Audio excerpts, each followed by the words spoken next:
What's up, guys? Today we are going to come back on my PvP tier list a bit. I've been testing quite a lot of stuff, as well as gathered a lot of data from other players since the last video, and a few things need to get an update. But before we dive into it, please hit the subscribe button, leave a comment, and like the video. It's the best way to support the channel, and it's entirely free. So, in this video, we will only cover infantry, and maybe a bit of mixed.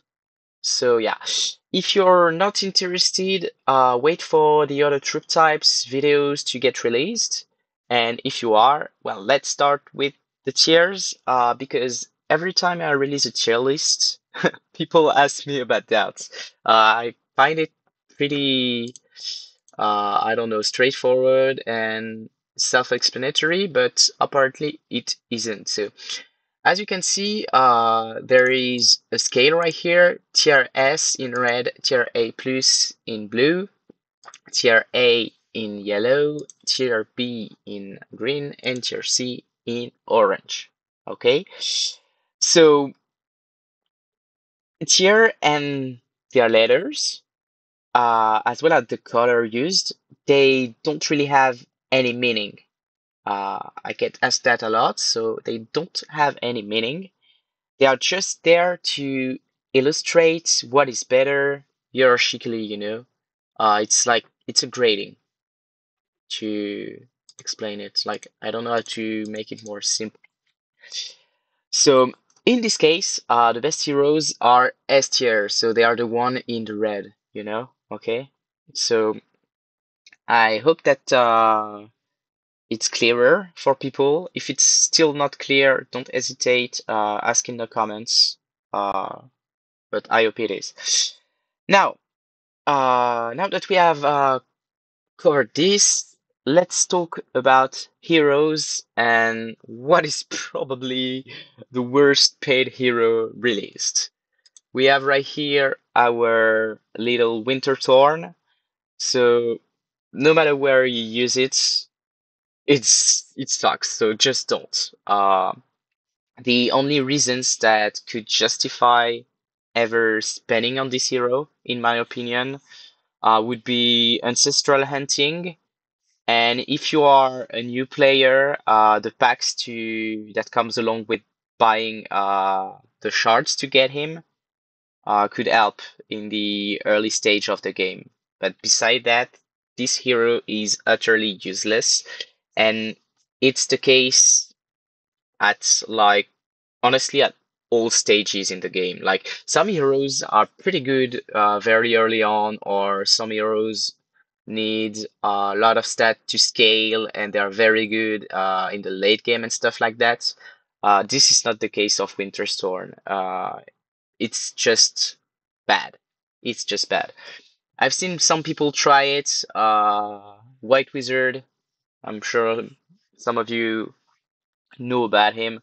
He's tried to make him work for a while, and he was convinced that he could do it. And in the end, he just discarded it, and now it's in the trash can. So just don't use it. And after that, we have War Drummer. So it's kind of the same boat. It's trash, and if you don't trust me, you're free to contact Olives. The guy has it at 6 stars, if I'm not mistaken. And honestly, he's getting trembled by people who would not even make a dent in him if you were using a decent hero. So if you want to test it out, go ahead. But in my opinion, it is complete trash. Then we have the tier B. So we have Dino Slayer and Fist of Vengeance. These two are damage dealers, and to be honest, they are very good at dealing damage, especially Dino Slayer. This is why he's right here, in the mid and back row, because these spots are the one that will suffer the least damage compared to the front row. And so yeah, since they are a damage dealer, you don't really want them front row. They're not bad if you have nothing else, but if you have other heroes like this one in tier A, you'd much rather use these. Of course, don't forget that you have universal heroes as well. Like if you're an infantry player and you have these two, but maybe you don't have Breeden or Vika, don't be stupid. Like you have other options. So don't use them front just because like they are tier B in infantry. As you can see, there are other things that can be used. But yeah, we'll cover universal heroes, archer, and cavalry later. Maybe we can talk a bit about Dino Slayer and Fist of Vengeance. So Dino Slayer, to be honest, simply is the best damage dealing hero for infantry that is available right now. It even out damaged Talon, even with the Enlightenment, to be honest. Like I have a 2-star Talon with Enlightenment, and my 0-star Dino Slayer often deal as much, if not more, damage than him. And I've seen a couple of players with much higher stars Talon and much higher stars Dino Slayers, and this is pretty much the same all around. So best damage dealer in the game for infantry currently is Dino Slayer, and this is why I've considered moving Eagle Hunter right here uh, down to tier A for the mid row because Dino Slayer is just so good at dealing damage. There are very little reasons to put Talon. Like if you're using both, there is 90% chance that you will want to use Dino Slayer at the back and Talon in the mid. So I really considered completely removing him from the mid, but yeah, I decided not to. But like if you have the choice, just run him back and Talon mid. And there is another reason for that, and that is that Talon gets defense increase and also has dodge from Enlightenment and his basic set of skills. So he's gonna sustain more damage being mid than back row, so you may as well make good use of this. But yeah. And regarding Fist of Vengeance, it's pretty much the same. It deals much less damage than Dino Slayer, but it is still very good. This is why it's tier A and not S. But it does provide you with some control. You have suppression on it, and it's long range, so it's very, very effective.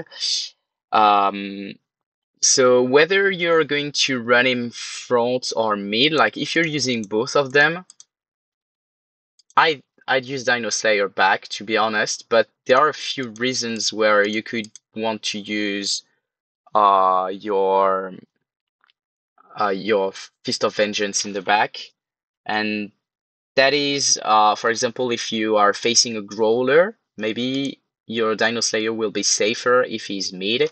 And the other reasons for that is that maybe you want to focus on control over dealing damage. Like maybe you want to defend, provide a more safe spot to your crowd control hero. But these are the only situation where you would want Fist of Vengeance in the back over Dino Slayer in the back. Now, if you want a decent front line, we'll go over Talon later because he's a bit of a special one. But yeah, there's nothing better than Vika and Breeden. These two will not only help you sustain hits thanks to their healing abilities, they will also help you reduce incoming damage with their 8th skill. For example, Salvation Guard 8th skill. In the first 4 rounds, all own infantry squads receives 30% chance, 30% less additional damage from skills. And if you have it 8 stars, it increases to 35%. So this is pretty insane, to be honest. 4 rounds, for I don't know, maybe like archers who want to end fights really fast and early on, this is a nightmare. This is a nightmare. And for Vika, in the first 3 rounds, so it's run 1 round less. The additional damage from skills dealt by all squads on both sides are reduced by 20%. So it also affects yourself, but uh, unlike the Breeden, you have another effect to like compensate the loss of damage in the early stage on yourself. And that is that after the effect ends, all your own infantry squads deal 30% more additional damage from skills until the end of battle.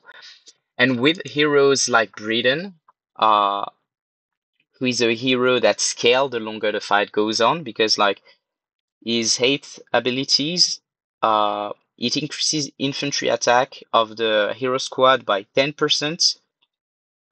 No, it's not this one. It's the second one, I think. No, let me check. The hero squad. Okay, okay, it's the fifth one.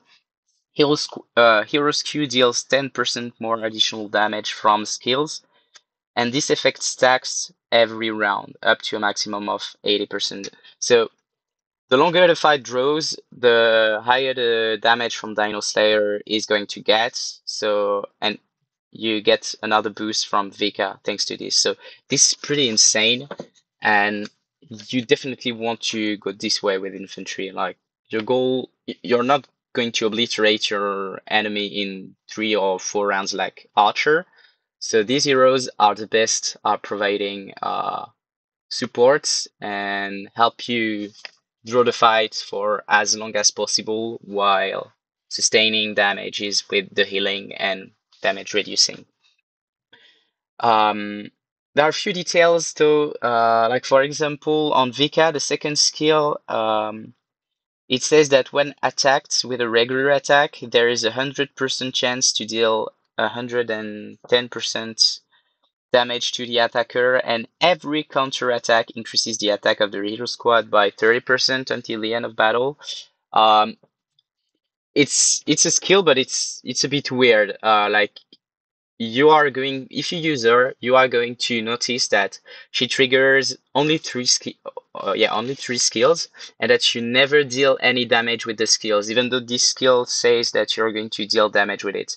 This is because it deals normal damage. So you are going to have a lot of normal damage with this hero, but you are never going to actually deal skill damage. And the fifth skill gives you healing. It's a one-time trigger, but the healing is quite huge.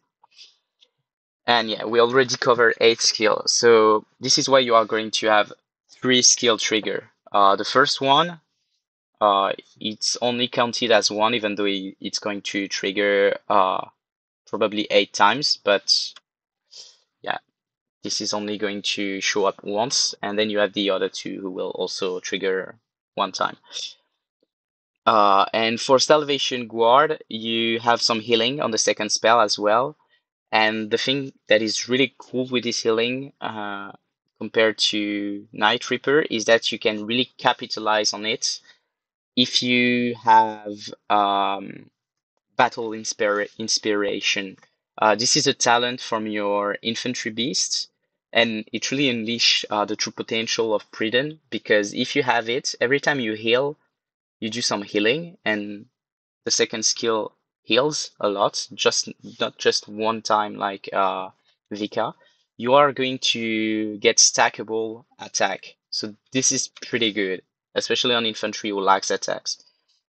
Then you have the fifth skill, who can be pretty useful against heroes like combos like Wings of Wind and Cassard for the archers, because you have 80% chance, 50% chance to disarm the enemy, and disarming prevents them from using regular attacks for 1 round. So it's pretty efficient on heroes like that. All right. So yeah, I think that's about it for the tanks. Um, and yeah, then we have Eagle Hunter, last but not the least, or so they say. This one has a bit of a special place. As you can see, like we see here, it's a very, very good damage dealer. It's close to Dino Slayer, to be honest. But the thing is, on his let me check actually, so I don't get it wrong. I think it's the second. Yeah, it's the second skill. On the second skill, you have something that allow you to dodge. So it says has a 55% chance to deal 145% damage to 2 random enemy squads within range. And increases own squad's dodge rate by 70% when a next damage is coming. So honestly, the dodge is clearly underperforming compared to what I was expected, and especially compared to ants. Uh, no one really knows how dodge works. Like we, yeah, it's a bit of a weird effect, but it's working a bit better in ants. God knows why. Maybe they didn't add the patch they did add in ants or whatever, but well, it's disappointing, but it's an ability that can help him tank. And so there's that, but there's a second thing, and oh yeah, there's also the fifth skill. When the enemy back row is hit, the next damage skill release will deal 30% less extra damage, so it's damage reduction, so it's another thing that will help you tank somehow. And lastly, obviously, you have its enlightenment. And what it does is that every time Eagle Hunter releases a battle skill, there's a 25% chance to increase both attack and defense by specific value that increases. You can find on my Discord the base amount and final amount, but whatever. For 2 rounds, and the effect is stackable, so you can really get a lot of attack and defense. Defense really helps if you want him to tank, so in the front or mid, for example, and the attack would be more beneficial if you're running him back. Uh, but that's not all. If you upgrade the if you upgrade the, I don't know if they what they call it, but like if you use Enlightenment Nefrit to get the Enlightenment to level 10, you also reduces incoming archer damage by 10%, and if you upgrade it to level 20, um, the damage of the hero, it's going to be increased by 10% to archers. So it really is an archer killer. So he's really good at doing so, and these are the reasons why you could use him front. Honestly, if you're an infantry player, I really don't recommend using him front. But if you are running a mixed comp, in ants it's work really well to use him front, like you're running Talon and something else with Archer. To be honest, I've tested it and it's not convincing on island. It's not really convincing with regular troops either, like on when you're out of the island, for example. But it's really working pretty well in the trio clash, and in the arena it's I have I'm not sure just yet, but like it's okay, but I was hoping for a bit more. So I don't really know how to explain it. Some of the game mechanics are really weird, so I don't know if dodge is working better in some situation than others. I don't know if it's underperforming because I don't have level 20 enlightenment on it just yet. I don't know if it's related to me not having T10 infantry just yet. Uh, I mean, obviously, I have T10 archers, so when you're using T10, it's kind of logical if I get better results when I'm using full T10 compared to T9 plus T10 T10, you know. So yeah, there are a few things that could explain it. But yeah, for now I'm not quite convinced by it. So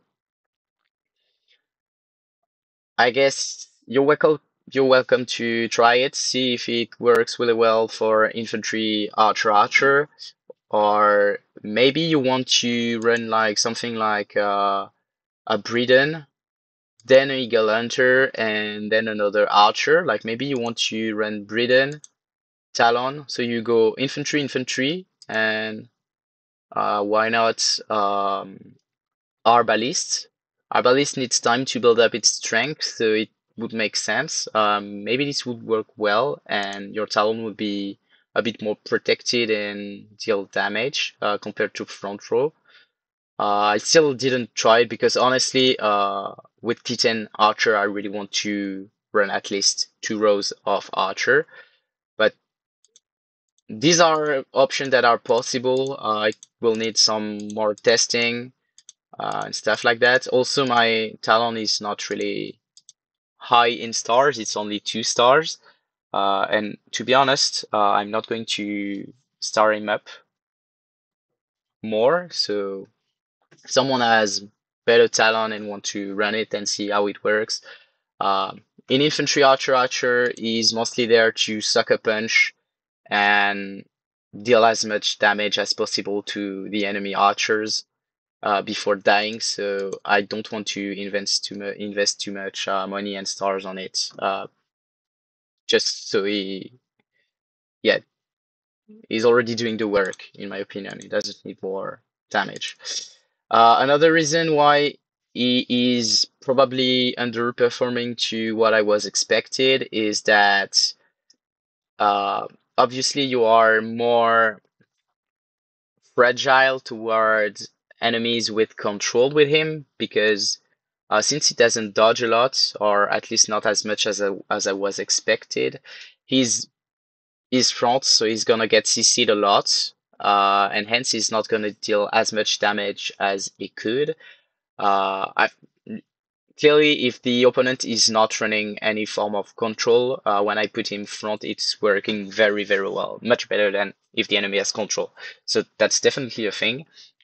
But the other thing is that when you're using mixed comp, the chances are you are going to run either a slot or a Dilo, and you are going to be at a speed disadvantage. So obviously you are going to hit second, and so you are going to sustain damage before the opponents. So this reduces its efficiency as well. Yeah, so that's about it regarding Talon. Honestly, I was really looking forward to testing this. I'm a bit disappointed, gotta be honest, but I still hold some hopes. I think that it can become like for now. It's if I were to rank it, I'd say that it is A tier and yeah, a low A tier, maybe A minus or something. But I'm pretty sure that with T10 infantry and a bit more enlightenment and stuff like that, because enlightenment also increases its attack, defense, and HP, which helps a lot. I'm pretty sure it can become like tier A or maybe even tier S. I don't know. No, maybe not tier S, but at least a decent tier A for infantry archer. And honestly, I don't see many other option. Um, you could be using Jadeite Hammer, but yeah. This is universal. This story is for another day. I hope that you guys enjoy the video and see you for the next one.